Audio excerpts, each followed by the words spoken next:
There's a particular kind of medieval knowledge that feels almost unfair. Techniques so effective, so simple, and so deeply rooted in observation that they outperform modern solutions without the need for machines or chemicals. Today, we're diving into one of those techniques, a forgotten method used to keep homes warmer long before insulation, vapor barriers, or engineered lumber existed. And before we get into it, subscribe to In the Beginning, so you don't miss any of the old-world building intelligence that shaped how our ancestors survived brutal winters with nothing but raw materials and keen understanding. Because the treatment we're about to explore wasn't decorative, wasn't ceremonial, and wasn't rare. It was practical alchemy. It turned ordinary timber into a barrier against cold, moisture, and wind at a time when failing to do so could cost lives. The medieval approach to cold-proofing wood begins with acknowledging how their buildings were constructed. Timber was the skeleton of nearly every structure, from small farmhouses to early guild halls. But wood is porous.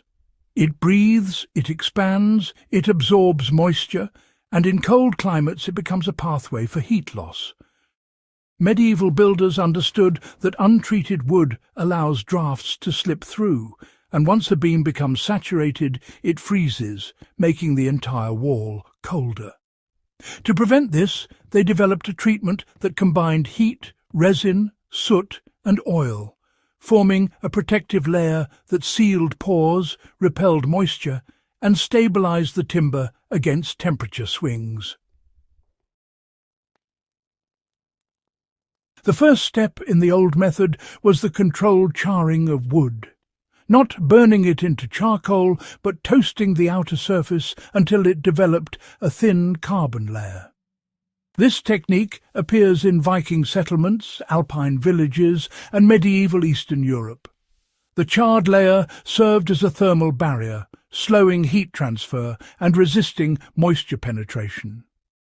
When you examine preserved wooden beams from medieval barns or bridges, you often find this darkened shell still intact centuries later. Controlled charring also hardened the surface, making it resistant to insects and fungi that thrive in damp wood. But charring alone wasn't what repelled cold. It was the base that allowed the next materials to bind securely. After preparing the surface, builders applied what can only be described as medieval wood armour, a mixture of pine resin, tallow, and soot. Resin provided waterproofing and flexibility. Tallow, rendered from animal fat, added density and freeze resistance.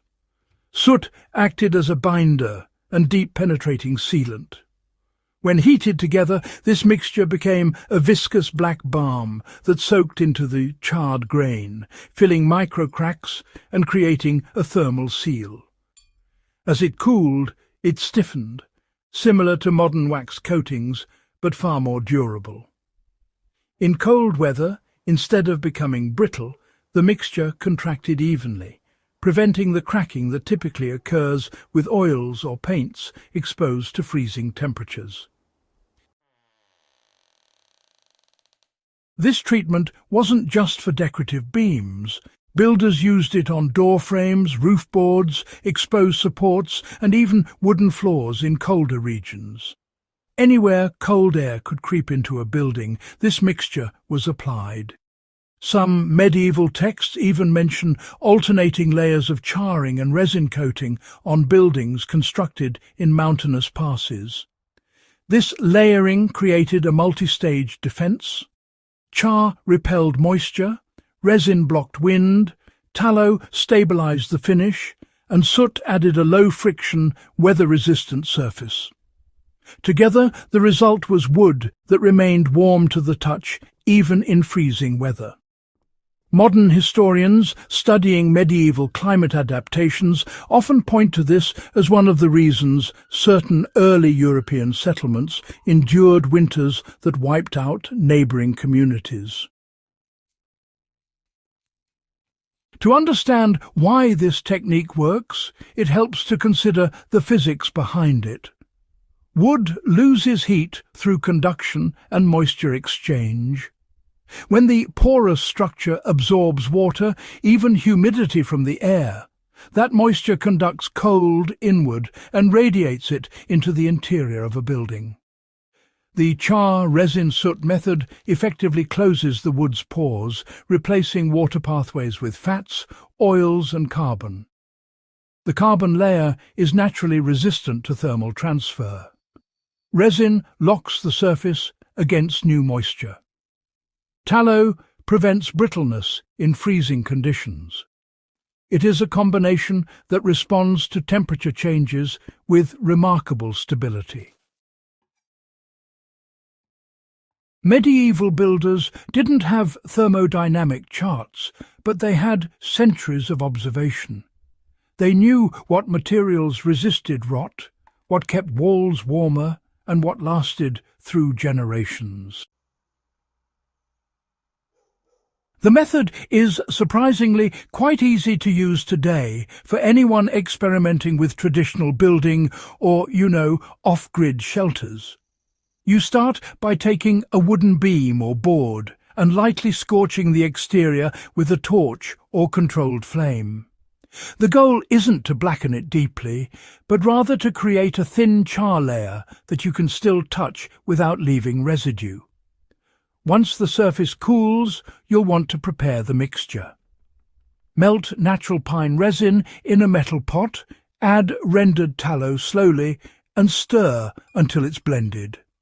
Then add fine soot from hardwood ash or a clean chimney sauce until the mixture thickens to a spreadable, tar-like consistency.